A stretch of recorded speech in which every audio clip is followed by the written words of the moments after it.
Good evening, Roosevelt Watkins here again with Hope Organization coming to you live on CAN TV 21. As always, we're delighted that you've taken the time to share with us each Thursday night at 7:30 as we share important information as it relates to our community. Grassroots Chicago Speak is on the air. Why not call a friend, call a neighbor, call someone, let them know that we are on the air. Tonight will be our very last night. We'll take a break and then we'll come back in about 3 months. And so want you to keep that in mind. Hope Organization is that organization. We're one organization in two locations. We're located at 6921 South Halsted. We're also located at 9231 South Cottage Grove. We are the organization that's changing a community.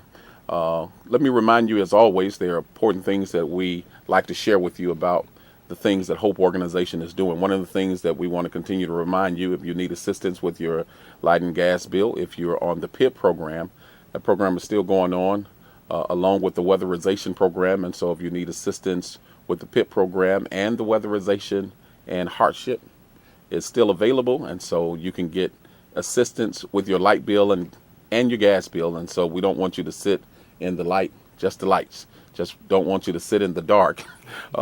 If you need some assistance, you can get assistance with your light bill. All right. The gas program has ended as well as the furnace program, but we can assist you with your light bill. Also want to let you know that we have one of the best summer camps that's going to kick off next week. So June 30th is the date that we'll begin our summer camp. And so if you have any children that you would like to get in the summer camp, that will give them mentoring, some tutoring, STEM program, technology, etc., where they'll have fun and have weekly trips, why not consider Hope Organization Summer Camp Program? And we'll be more than happy to assist you. And then lastly, we want to tell you that when you're driving, don't forget to click it or ticket. So we want to make sure that you're have your seatbelts on, and don't text and drive, because you know that if you have a phone in your hand now in Illinois, you can get a ticket just holding the phone in your hand. That's the new law in Illinois. So I'm not sure if everyone is aware of that, but if you're not, now you know. 312-738-1060 is the call-in number. Again, 312-738-1060 is the call-in number. You want to call in on this last night that we have here until our next time that we come back. We have a powerful guest that's sharing with us tonight. She's no stranger to Chicago. She may be new to some of you who are watching, and you may want to get in on this conversation. She is a young lady who has decided that she would become a candidate to run for mayor here in the city of Chicago. That's right, you heard it. You heard it first here on Grassroots Chicago Speaks. We have a young lady who has decided that she will run for mayor for the city of Chicago. She's Miss Enyia, Amara. Yes. I always mess up her first name, and she said it to me 5 times before we went on the air, and I still don't feel bad because I mess up a whole lot of people's names as well. We got people who are calling in. Listen, if the lines are busy, then just want you to hang up and call back again. We want you to get in on this conversation tonight, as we have someone who's decided that they're going to run for mayor, and you want to get in on this conversation as we talk Grassroots Chicago Speaks. So, Miss Enyia? Yes. Just tell us a little bit about yourself, your whole name before I mess it up again, and the enunciation of it. Yes. When Barack Obama was running for president, people couldn't say his name correctly and said that he would never win with a name like that. And guess what happened? He became president of the United States. So let's hear from you. Where are you from? I know you're from the West Side. Some people consider it the best and blessed side. Yes. So tell us what you do and a little bit about yourself. Well, yes, I'm a resident of the Garfield Park community. Again, my name is Amara Enyia. I got it. Yes. I'm the daughter of immigrants from Nigeria. I have an activist background. My parents were very much involved in a lot of organizing the community, both back in Nigeria and also here in the United States. Grew up in the Chicago area. They always stressed education, and they stressed social justice and advocacy and our responsibility. And so for that reason, I went to the University of Illinois. And while there, I began to engage in a lot of the issues around education in Central Illinois and the local schools. After undergrad, I went on and got my master's degree in education. Okay. I went to law school there because I believe that we have to have tools to be able to advocate on these social justice issues. So I was studying a lot of international law, environmental policy. And then I went on and got my PhD in educational policy studies from the University of Illinois at Urbana.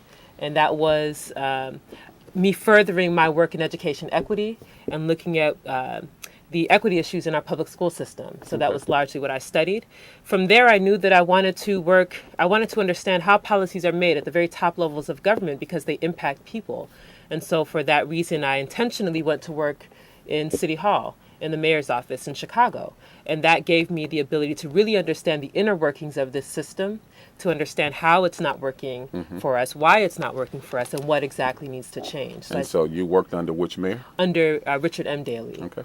And so that experience really gave me the tools that I needed to understand how I could be a bridge from the top levels of city government to the grassroots level. And so I left City Hall in 2011 and started working on the West Side. I went to the Austin community, largely because there's so much work that needs to be done. And I've always been the type to get work done, and started working in economic development, a lot of education work, a lot of workforce development. I was working in the manufacturing sector as well. And now I work as the executive director of the Austin Chamber of Commerce. I'm still very much in the community, but also expanding to other neighborhoods in Chicago. And so the urgency of the times that we're facing, I think, require different leadership. It requires transformative change in the system, this political system that does not work for us at all levels. And so that's what this campaign represents. It's actually a part of a broader movement that says that the issues that we face require a drastic departure from the status quo.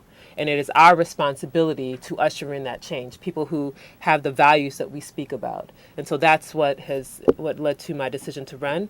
And that's the energy that we're bringing to the city. Excellent.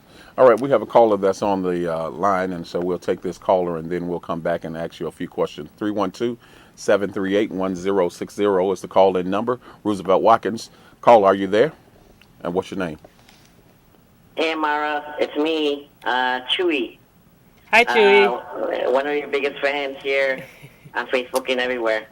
Anyways, well, you already told me, but I want all of Chicago to hear. How do you feel about all these clinics closing here in Chicago? And besides, how do you feel about the news that we received today about the teachers being laid off? How do you feel about that? Yes, that's thanks, Chewy, for your question. Two very, very important issues.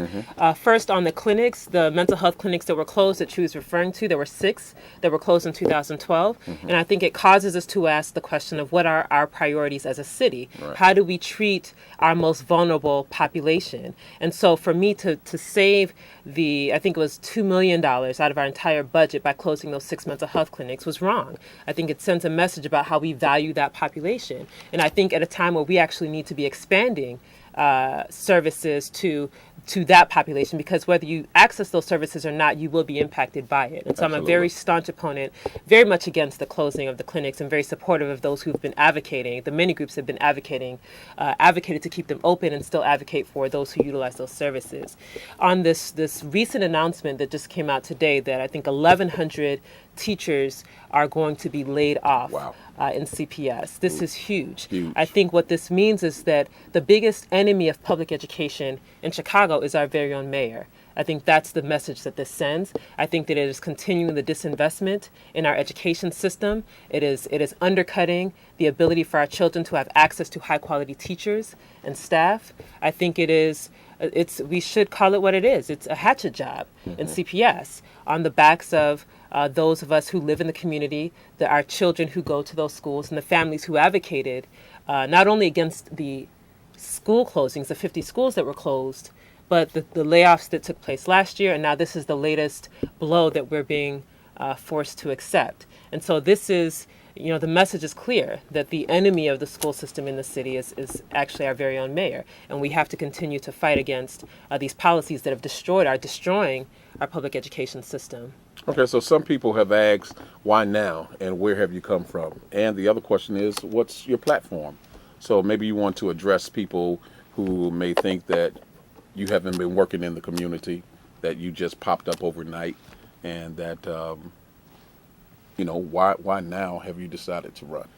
Well, I think there's a sense of urgency about the issues that we face now. I think we cannot afford to wait.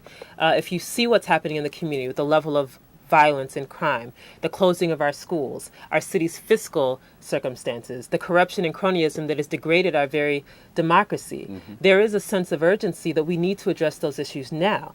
Now, why me? As someone who's been on the ground working, there is a whole class of us who we do the work regardless of whether the cameras are on or off. Right. And so for me, I was very intentional about making sure that I understand this system at the very top level of government, but also getting down to the grassroots level where the work needs to be done. And so it's not about, I think we have to move away from the status quo, the traditional. Who sent you? Which political connections do they have?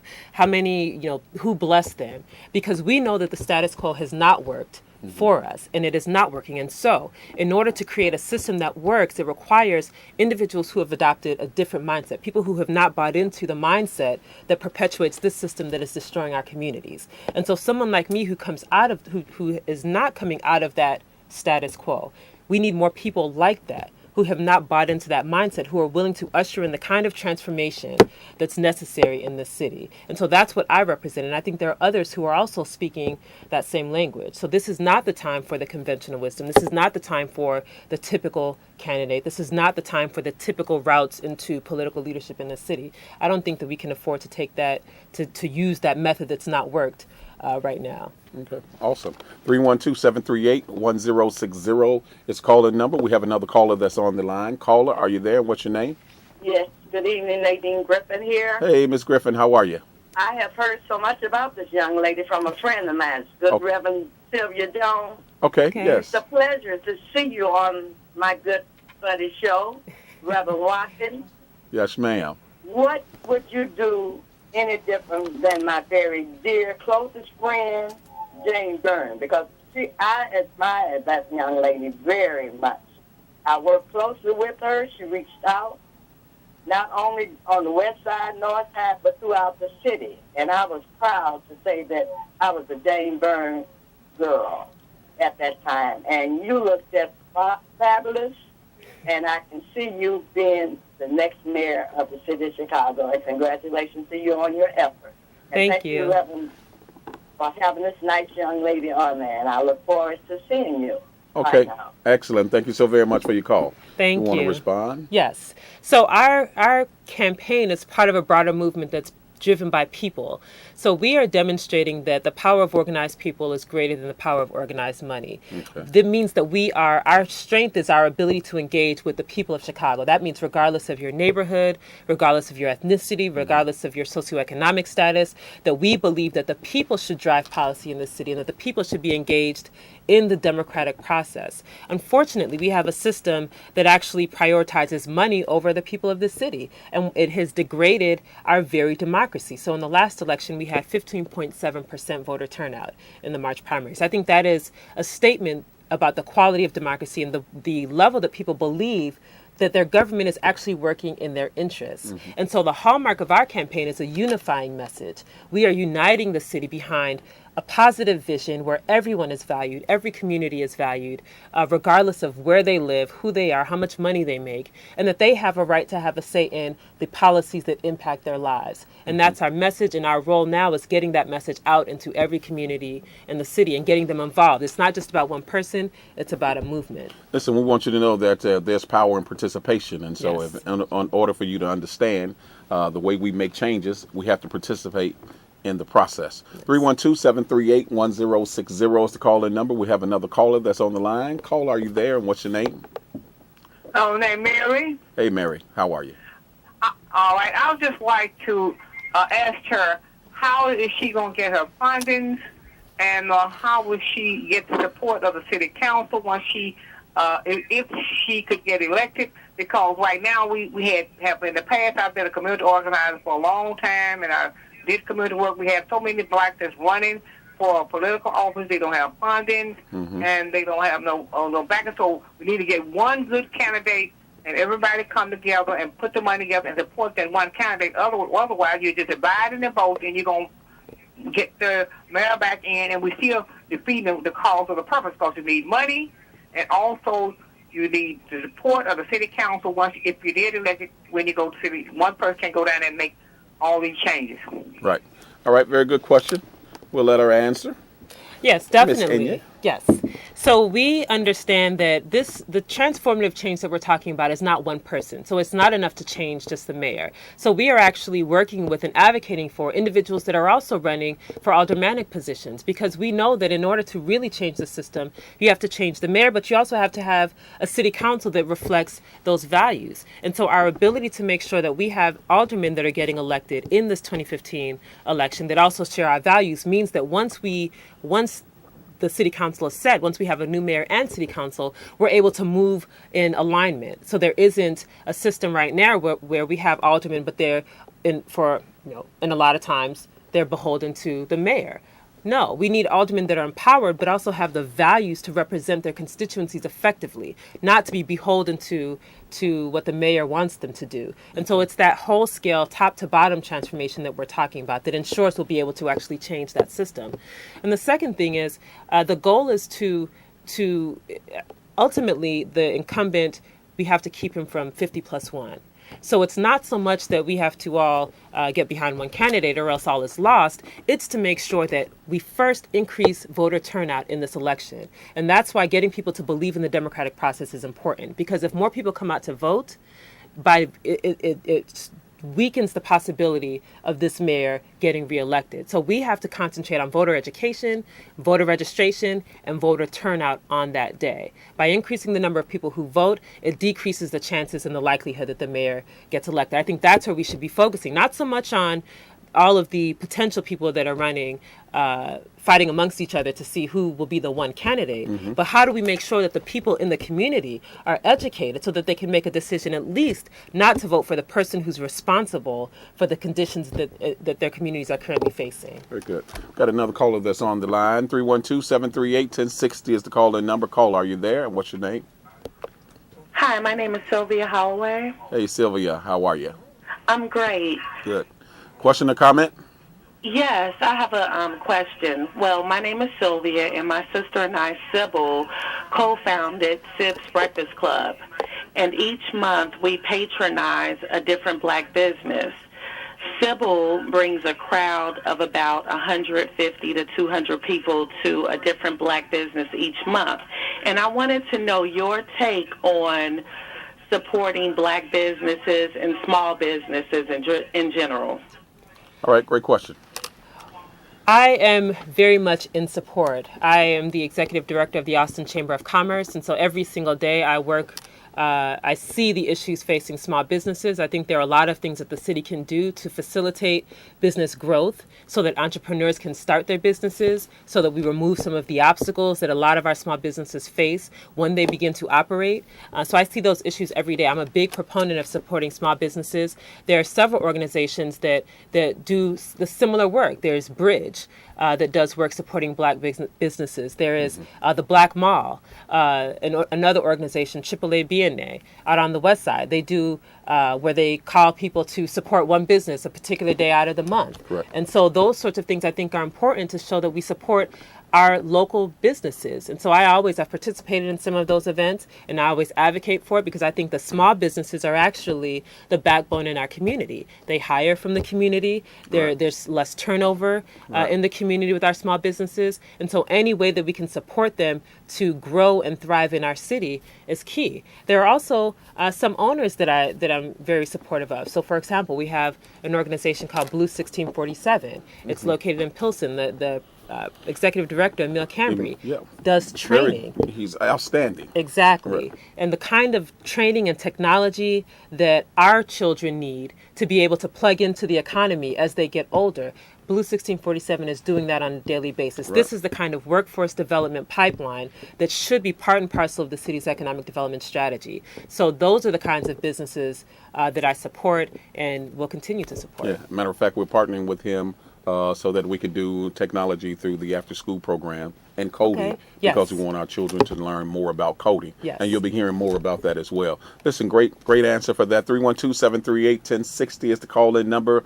Caller, are you there? We'll take another caller. All right, that caller's gone. So listen, we have about 5-6 minutes remaining, so we want to get a little bit about where you are on certain issues as it relates to the community. You talk about stabilizing our community with the small businesses. Well, we have a big issue when it comes to violence in our community. What's your take on the violence in the community? Well, I think... And how would you resolve that as mayor? We have had the title of murder capital in Chicago, and we don't like that. We don't like to be called Chirac. We are Chicago. And so how would you address that as an elected CEO?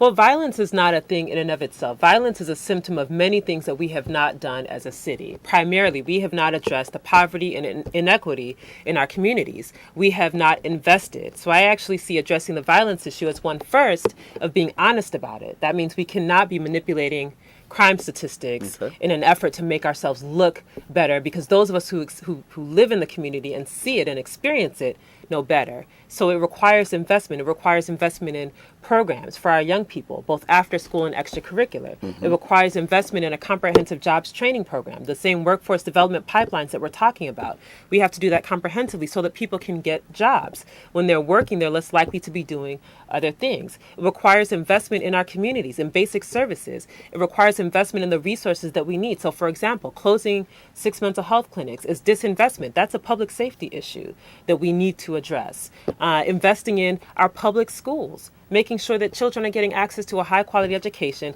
so that they're prepared for the workforce or for college or for both. These are the sorts of investments that naturally decrease the rate of violence in the community. I advocate restorative justice practice. So we cannot think that locking people up or is the way to address the violence issue. We have to be building people up. That means we have to humanize both victims and offenders and help them process through the issues that they're facing that lead to these violent activities. So let me throw a curveball in there. 3-year mandatory sentencing for someone who's caught with a gun. What's your take on that? I'm completely against that. The research shows that that is not effective, but what it does do is it cuts off the potential of those individuals. So once they have that first engagement with the system, the likelihood of recidivism is so much higher. Absolutely. So our effort has to be in preventing that first engagement with the system to begin with. I think that was bad policy. It is a Band-Aid policy that was used to appease a certain group, but it's not effective. And so we have to start looking at what actually works